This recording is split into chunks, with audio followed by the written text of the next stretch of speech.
It depends. I mean, it really does depend on the topics, right?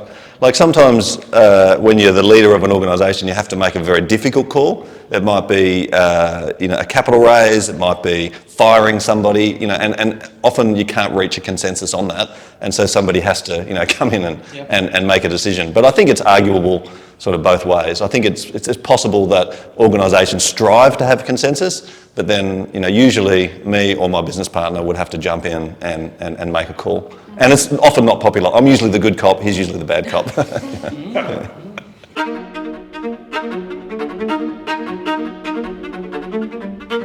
All right, welcome back to the 1 Minute Millionaire Roundtable. I'm Brandon Burns, your host, and I'm excited for today's episode because it's our very first.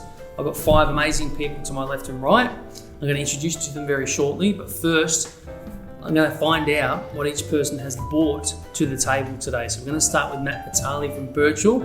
You've got 1 minute. You go first. Tell me what you bought and why.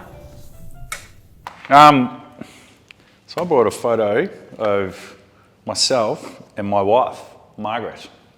It was a very special day, this day. So I was admitted as a lawyer, which is the tradition. Once you complete your law degree and do your articles, before you can actually practice as a lawyer, you need to go to the Supreme Court.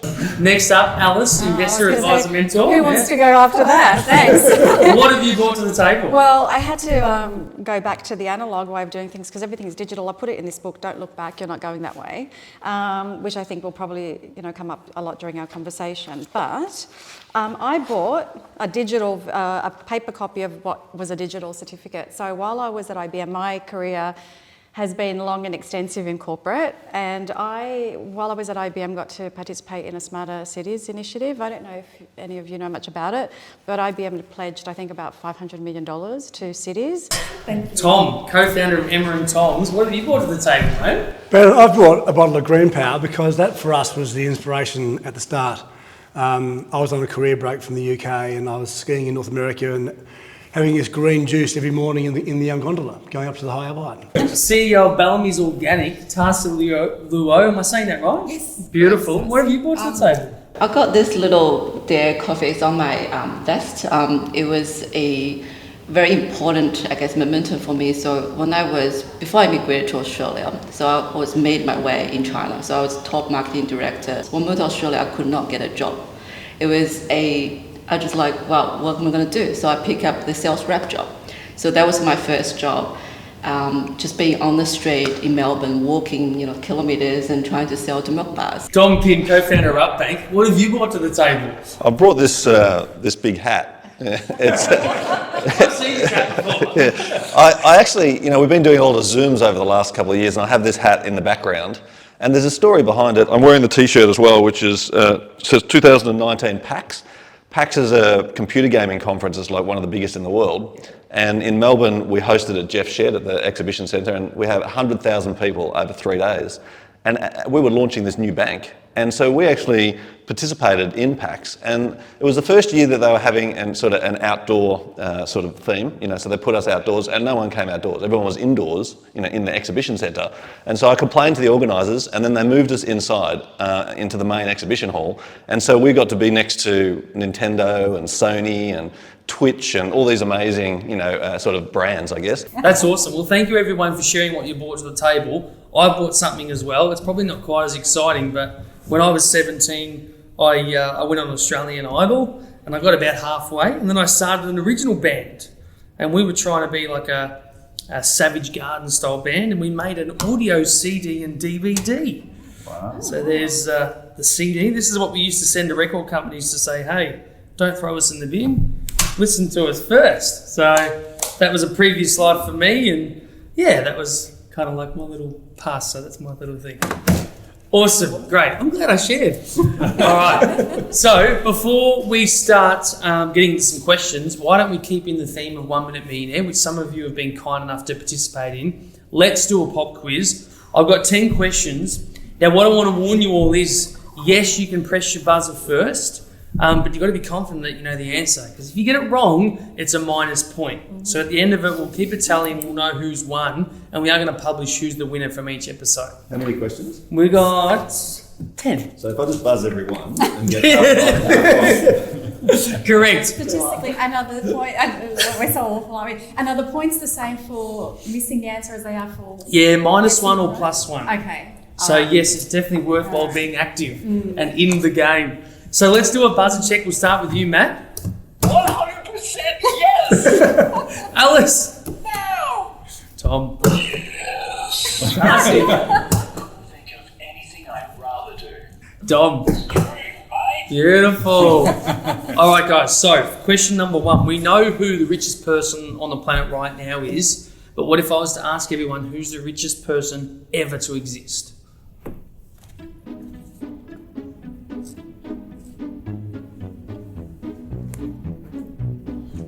Does anyone want to have a go? Ooh, Tom, he's hovering. Putin. Putin? No. Although it may not yet be proved. Does anyone else want to have a go? All right, it's Augustus. Is everyone familiar with Augustus?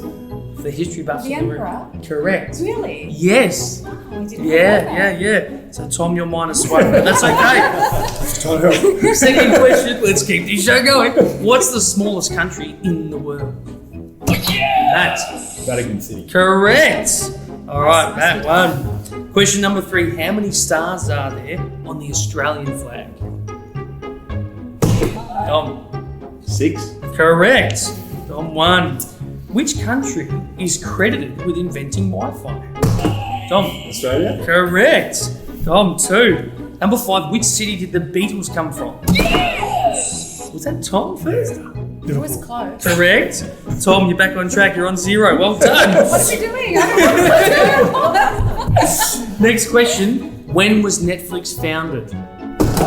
Tom. No idea, but 2006? No. I'm going to take a guess because, 1999.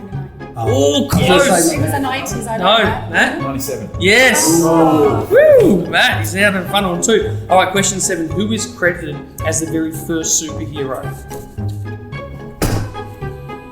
Oh, it's that detective guy. Not Batman. Hang on. Not Batman. No. A lot of people say it's Batman, but it's not. Yes! Superman. Correct. Jeez, this guy's flying. Question 8. So someone to beat Matt has to get the next 3 right, or Matt has to get the next 3 wrong. But Matt's not allowed to sit out, okay? That makes sense. Question number 8. First aired on November 22nd, 1968. Which show is credited with the first interracial kiss? Oh, guess who's coming to dinner? No. No, I really yes. thought it was. Anyone else? No, I would have just given the wrong answer. That was the dumbest thing. Does anyone want a clue? Sure. It's one of the stars. Star. Sci-fi, baby. Star. Star Trek. Star Trek, well done, Tom. Okay. Number 9. Who is the biggest selling rapper in the world? I'm just gonna guess. Yes, dear. Goodness. Close. No.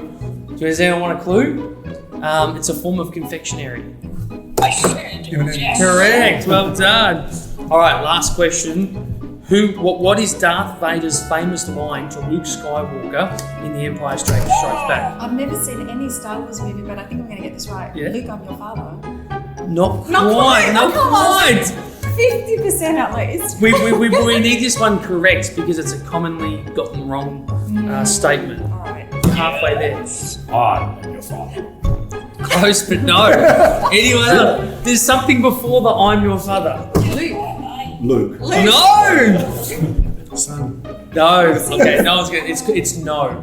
No, No. I am your father. Oh, really? Yeah, and we can thank Henry for these amazing questions. Round of applause for Henry. Thank you. It's good. All right, so it looks like we've got a clear winner, Matt Vitale. 3, you're the leaderboard. You're the clubhouse leader for this episode. Well done, mate.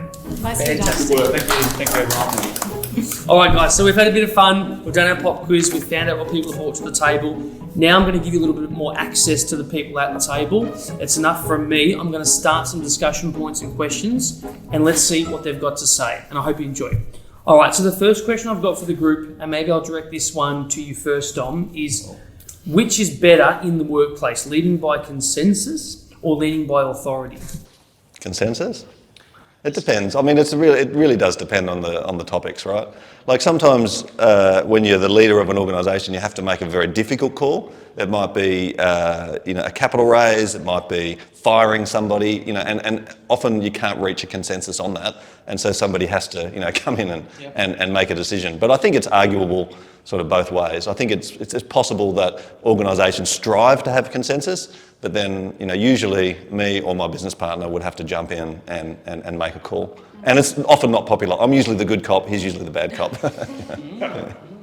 I think sometimes people confuse consensus for consultation, right? And so consensus means everybody agrees, and consultation is everybody knows. Yeah. And I think good leaders and good organisations understand that sometimes you just need to do things. Like you're not really going to get sometimes, the level of consultation or consensus you might get for hiring or firing is different.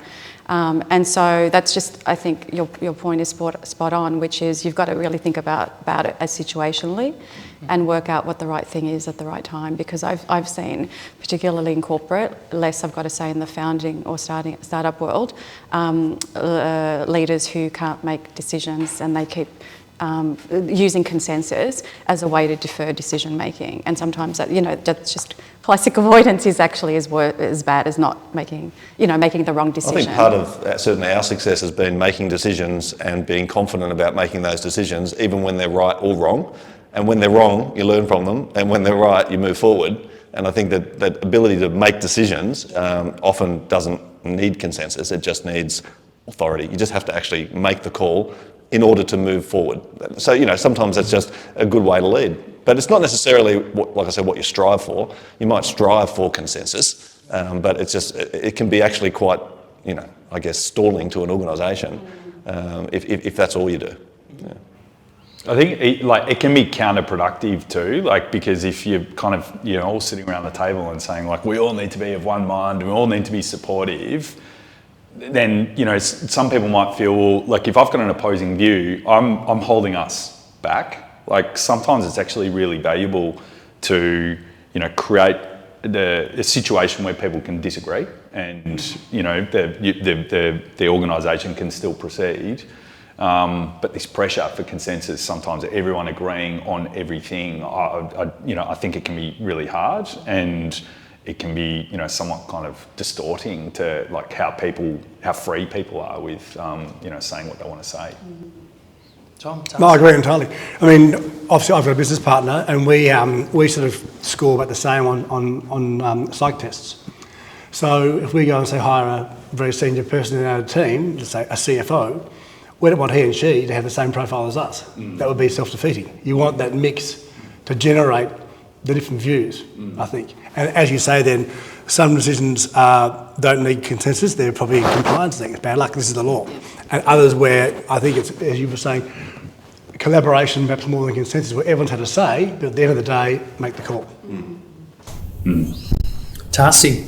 I find it's quite everyone's spot on, but for me it's literally a little bit harder because different culture with quite different background of discussion as well. In the Asian culture, you're more yes man, yes boss kind of culture. Even though you have idea, you don't really want to share. And at the end of the day, the boss will take all the responsibility and all the credit as well.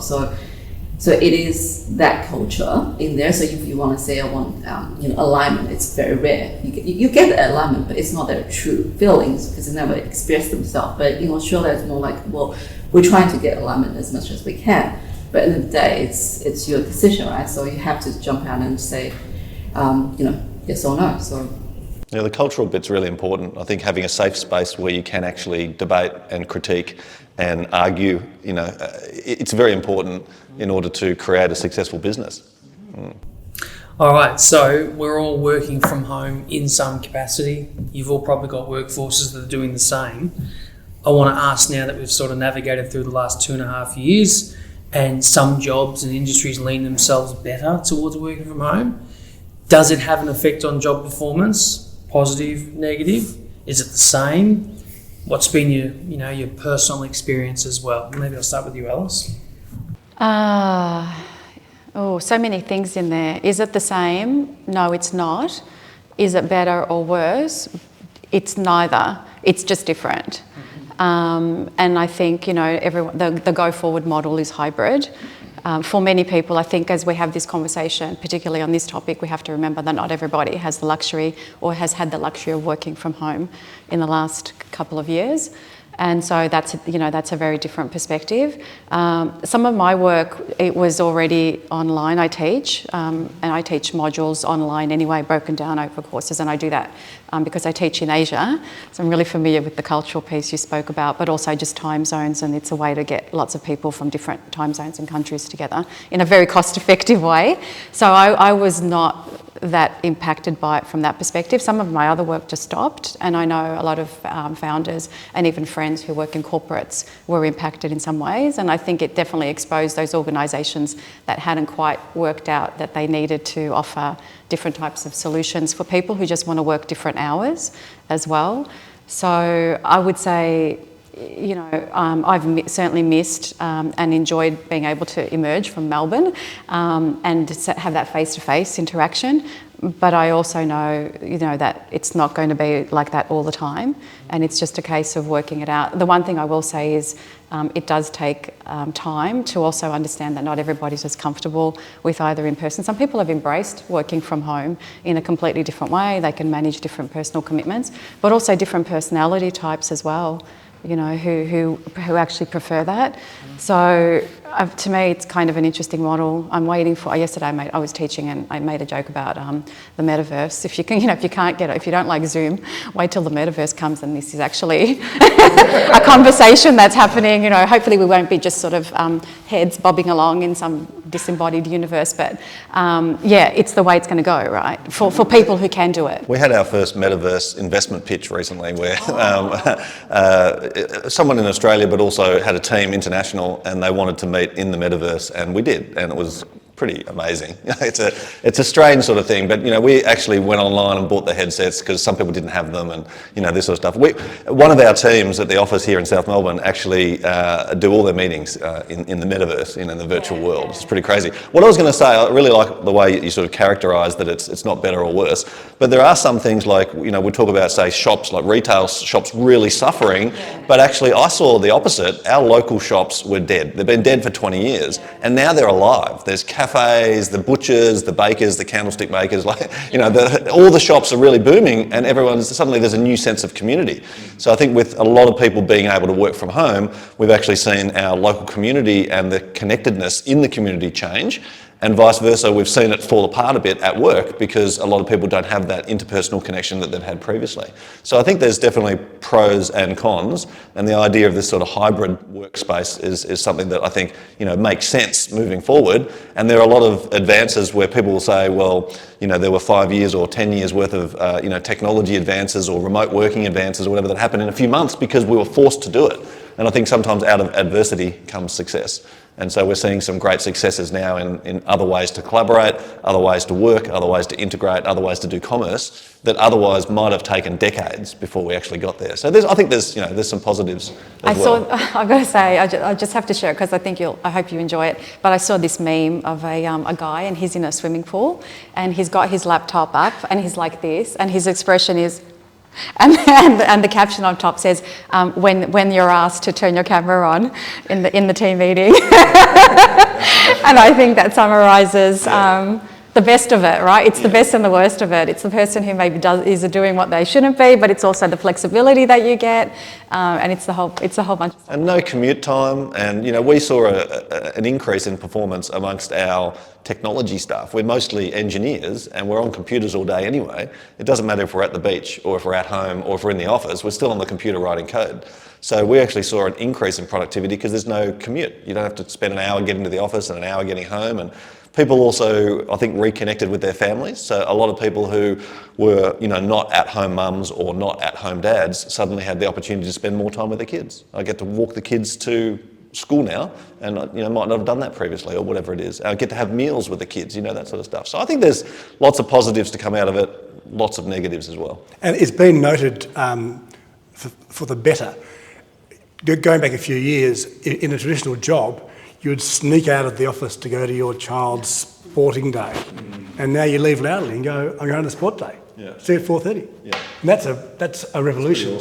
and I'm involved with a corporate advisory business in Sydney, which has offices in San Francisco. And obviously California are probably 12 months in advance of us here. Now this is the thought economy, because obviously Emma and Tom's or Dare or Bellamy's need to be in the face and talking to the customer in person. But in corporate advisory, the system in California is now that it's much more collaborative workspaces. They've all changed. Mondays and Fridays are optional in the office. The junior people tend to be in there more than the senior people who are probably out seeing customers. And the 3 days in the middle of the week are more compulsory to be in, and that's when you have your meetings. So that's a sort of a transition that I think will happen in Australia more and more. And looking at the office space in Sydney now, everyone's cashed up because they're downsizing from, say, 800 square metres to 400. I've got a fortune to spend. So they're decking them out, so they're much more welcoming, comfortable spaces to visit when you are there. And I think it's also people now being, once upon a time, if you didn't want to meet someone, you make up some excuse or it's difficult. Now if you say, I'm not seeing people face to face right now, people are fine, they're accommodating, they're not grumpy about it. It's like, it's your choice. If you want to meet face to face, great, let's do it. And if you don't, we'll do a Zoom. So I think that's definitely, that attitude has changed, as you were saying. It's also changed a lot of, I guess, employees' mindset as well. Like when I feel like before, if I get a job that it takes me an hour and a half commute, I'm like, oh, it's hard, but I can make it. And I'll push myself because the pay is better, because I can learn something or make it. But now a lot of employees said, oh, it's 40 minutes commute, no way. So, it's just, I'd rather do something that's very close to me and it's close to my house. I don't have to go to the office. I think just the mindset for people choosing jobs as well. Well, I just want to add there, I can see all your points of view. I've got 4 kids under 9, and working from home over the last 2 years has been an absolute nightmare. And my wife returned to work during that time, and Wi-Fi is strong. We've got a retreat space where we can go and work if we've got a Zoom. But the added pressure of, because they're primary aged, running them through their Zoom classes and helping them, and I just found it to be such a compressor on your time, which is already under attack with young kids, as you know, because school finishes at 3, but you work to 5:30. Yes, you can work later, but I just found in my personal experience it was a real challenge. And because I'm a bit more of an extroverted person, I was always looking forward to getting back to the office. I've kind of dealt with not being out and about as much, but being trapped with the kids that much and interrupted, I did find to be a challenge. I just wonder with people who've, got kids of different ages on the panel, if they did experience that from time to time. Oh yeah, it was hard. I was concerned because, we're a high growth, fast paced startup, and, there's never enough hours in the day. And, Leo would come in or Violet would come and then, who are you talking to? And then I want to have a chat. And I was trying to explain to them, it's an imposition on their time. It's like, it's not just inconveniencing me, it's inconveniencing other people. And I was particularly concerned about, my team with the interruptions. What they'd said to me though it was actually a really nice window for them into my life, my personal life. They kind of got to know my children and Margaret and, the family over those, 18 months that we were working remotely. And I think there was a similar experience with other people. We've become, through being apart, I suppose, being more like open or transparent about what we've got going on at home, which I think is a good thing. But it's massive disruption. There's going to be positives and negatives, everywhere. And I just think we need to kind of feel our way through it. But like Dom's point is a really, I had that experience as well, like these suburbs just being kind of reinvigorated, like people just being around more. And then just thinking about like how much time we've wasted just, going somewhere or to be somewhere physically. Now we can do things with technology. I say to our team, like, the technology has allowed us to start relationships with, a far greater number of people now, and that's a good thing.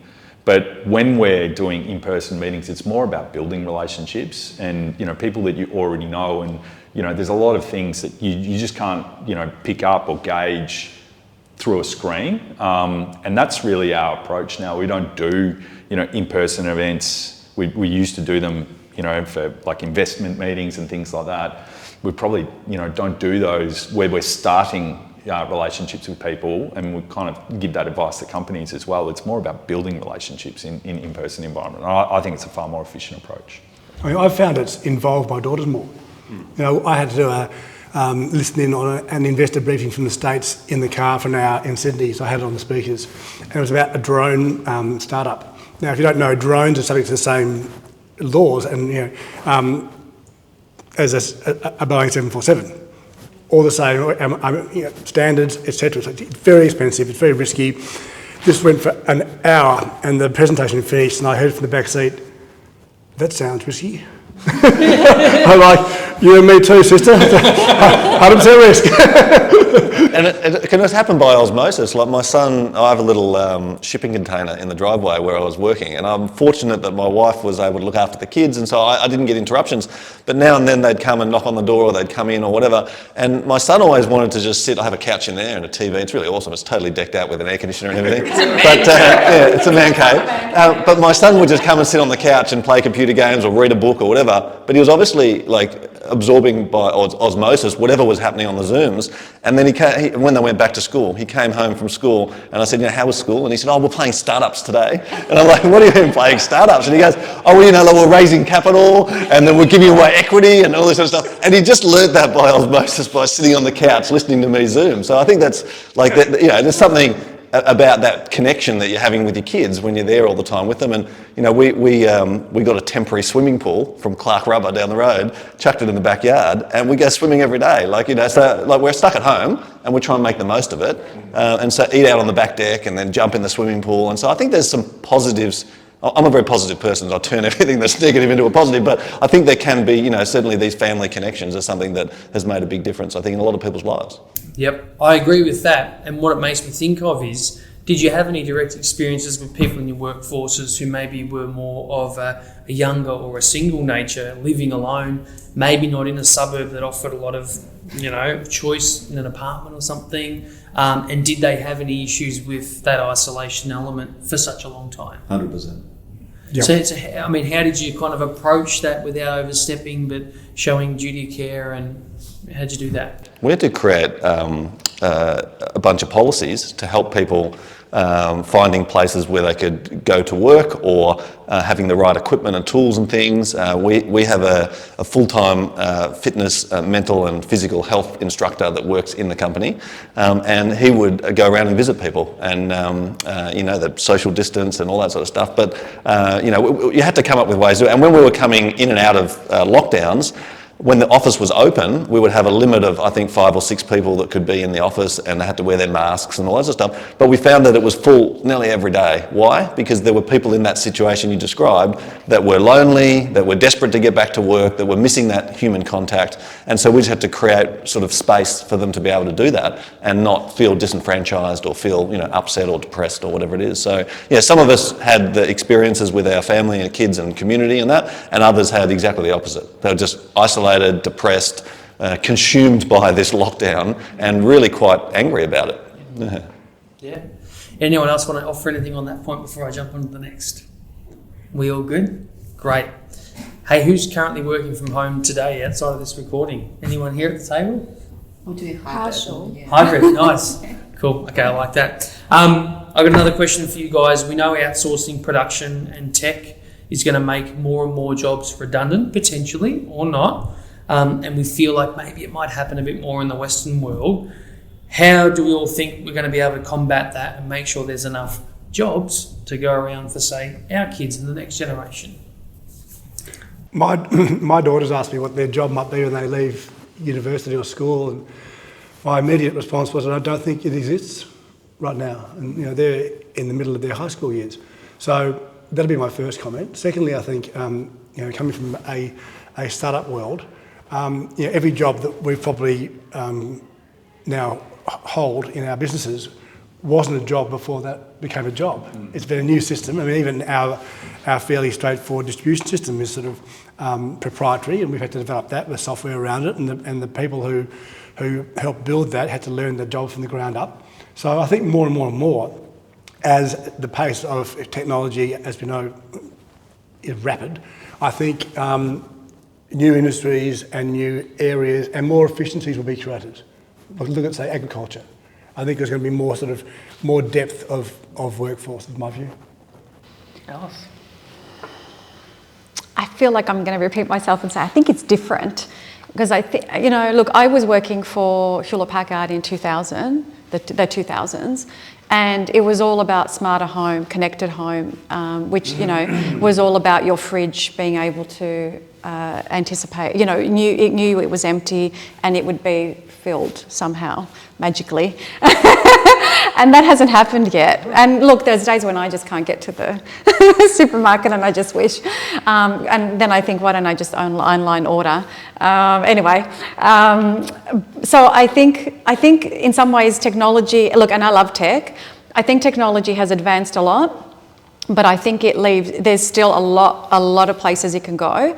And in some ways it's really, really immature. So I deal a lot with, AI type stuff, and the things that we think it can do versus the things that it can really do are really, really different.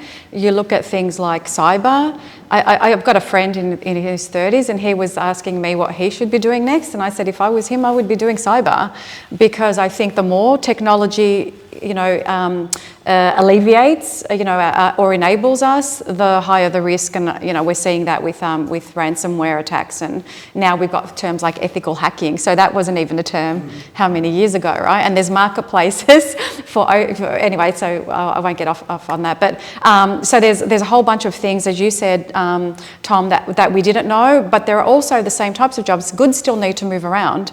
Websites still need to be maintained. Distribution networks, I mean, if anything, we saw a lot of massive supply chain disruption issues. And, you asked me about space before. Mm-hmm. I mean, you've got to get stuff into space. You need manufacturing and you need distribution. So there are things that we've always done. We've always made stuff. We will continue to make things. Maybe some of those things will work in the same way. Maybe some of them will work differently. Tech, absolutely going to open new doors. Health services, skill sets around, what a physician does in terms of, should you be a doctor? I'm Greek, so in the old days, it was all you got to be a doctor or a lawyer. You need the lawyers to keep everybody in check when these new emerging enterprises come up. So to me, it's just the skills of tomorrow. I think the thing that I would really love to say, I know everyone's about STEM, but I just really feel that we're rushing so fast with tech that we forget to look at ethics, we forget to look at regulation, we forget to look at responsible development as well. So I would just really say that I would really love that to be an emerging field of not just study and research, but practically integrated into workforce. So I would love that to be a job. I think it's labour force redistribution, right? And it's easier to talk about it in the context of middle class Western world, right? But just for the moment, if we think about space, or we think about the metaverse, or we think about esports, or we think about content creators, or we think about YouTubers, these are all jobs I just mentioned that didn't exist, a little while ago. And so I think that as the world moves on, then the labour force is redirected from manufacturing, distribution, so on and so forth, into other things. If drones are doing distribution, that doesn't mean that everybody who previously did distribution is going to be out of a job, but they might be programming drones, or they might be controlling drones, or their job might change. So I think that labour force redistribution is probably a way to sum it up at a 30,000 foot level, is that the human race sort of seeks to be practical, useful, and feel a sense of belonging, and so we find jobs where there maybe weren't jobs before. I don't think it's like suddenly everyone's going to lose their job. Elon Musk said at his announcement of his Tesla robot, I think it was called Optimus, right? Optimus Prime, the Transformer. And so, he was saying that there's actually a labour force shortage. And so we talk about, poverty or joblessness or unemployment and all that sort of stuff, but there are simply not enough humans on the world to do all the things that need to be done. So those things just go undone, and he's got this crazy idea to build robots to do it. Then what do the humans do? The humans will then make the robots and program the things and do more of the physical labour that they can't do, or the mental. We all have a brain, we all think. So often it might be the more philosophical things that the humans end up doing, and the robots end up doing the manufacturing things or whatever. So I think there's an equilibrium And it's easier coming from, like I said, middle class Western viewpoint. There's a lot of third world countries and even poverty in big cities and things that you got to sort of have a think about. But generally, it's just redistribution. It's not going to just suddenly disappear. I think it's how we look at it. And if you actually, develop policies and structures and systems that support education for those jobs and those roles, and this needs foresight, then you actually have an opportunity to, not worry about the economic impact as much, because there are people you could train for those jobs, or you develop education programs so the next generation of kids actually learns those. Also, those just skills, like finding the right thing. So my best mate's dad worked at the CSIRO, and you mentioned that invented Wi-Fi, but they also invented carbon fibre, which is used in all the satellites that are around the world and all the aeroplanes, and they also invented the polymer in paint. Every time you buy a tin of paint, it's invented by the CSIRO. They invented the plastic polymer in the Australian money, in our notes, and now that's all over the world. There's 100 countries that have these plastic notes or whatever. So I've got lots of good examples, but a couple that jump to mind is that Jack Dorsey doesn't have his, so Square Cash is the fastest growing and the largest financial services platform in the world. It's built in Melbourne. There's like 400, 500 software developers that are all here in Melbourne. It's not built in the States. And so what happened is Jack Dorsey comes to Melbourne, sees that we've got this talent pool, and instead of paying all the costs of doing it in Silicon Valley or whatever, actually does it here. So the product itself is not even available in Australia. It's only in the US, the UK and Canada, and yet it's being built here in Australia. Tesla's another example where they did the Roadster, back whenever it was, 12 years ago, and then they're like, we're going to make this new expensive car, the Model S. And meanwhile in Australia, General Motors Holden was being shut down, Toyota was being shut down, Mitsubishi was being shut down, and we're no longer manufacturing cars here. So what does Elon Musk do? Well, he gets a team of people from General Motors Holden from Fisherman's Bend and gets them to do the clay modelling for the design of the new Tesla. And so the Model S that everyone thinks the best car in the world and all this stuff, it's designed, clay modelling by the people here in Melbourne who lost their job because the manufacturing was shut down. So to me, that's just a bunch of examples of this, redistribution of labour. Yeah. Tarsi, Matt, did you want to add to that? I think I absolutely agree with what you said, from little things to big things, similar to, I'm just saying down to the earth where people is like waitress, a lot of people don't go to restaurant, but we order a lot of Uber Eats, and you create jobs for the drivers, right? So it's a lot of things that are just changing in a different format. I was actually, before I went to Australia, I was in the biggest drone company, and we always design all the US stuff. So I was very familiar in that industry, and we were actually doing agriculture and farming in Vietnam, in China, in all these countries, and use a drone, which never introduced to other countries before. That was back in 2015, 14. But then you don't see the thing behind it is actually 4,000, 5,000 manufacturers actually make sure parts of it, and we actually redesign every single day. And there was 10,000 of the people actually design new drone and try new things. So it's really, really a lot of job creation for people who are doing farming. So I just feel like a lot of things just will evolve and change, redistribute. I'm saying. Yeah, look, I think at the moment it's an interesting question because we've got a massive labour shortage in Australia right now. Like we're trying to hire staff. My dad's a chef restaurateur. Do we have a labour shortage, or do we have a lack of people wanting to do certain jobs? I think it's a bit of both. And I mean, it's like, how far do you take this concept, right? Because I don't think that there will be ever a situation where there is not work. Like everyone's just like, oh, geez, nothing to do. Yeah, what are we going to do today? Yeah, it's just. No one needs to work. But even then, like if all of the jobs are kind of like automated and we've just got maximum efficiency, we just help each other. Yeah. Like I had this debate with my uncle a few years ago. Owned a shoe store, was cursing all of the online platforms. It's like people, they come in and they try on the shoes and then they'll go and buy them online and get a cheaper price. So like he was close to retirement and then, kind of leased out the shop and someone else has gone in there. He's like, but like what's going to happen to all these other stores? I'm like, well, do we need shoe stores like all around? Like maybe that's more efficient. People kind of go in and they try the thing and then, they'll buy it online. And he's like, but then what do people do? And I don't know, like if we've got all this surplus labour, there's always people that are in need, like healthcare, social support, like all of these things. I think it's it's rich if it's kind of coming from government or kind of debating like, oh, you know, what are we going to do with all of these people that are out of work? It's incumbent on the government to smooth the transition for these people that have anxiety that they're going to be displaced. But there are always, you know, areas that they can be redeployed. You know, just look at how the health system is stressed, and you know, so many other parts of just in Australia that there just aren't enough people to, you know, do the work and provide the care that we need. So, it's an interesting question. I don't think that we'll ever, you know, find nothing to do. Never will we wake up and say, I don't know what I'm going to do today. Like and subscribe to our channel, 1 Minute Millionaire Roundtable. Thank you everyone for going first. I appreciate it. Please thank our guests virtually. So clap.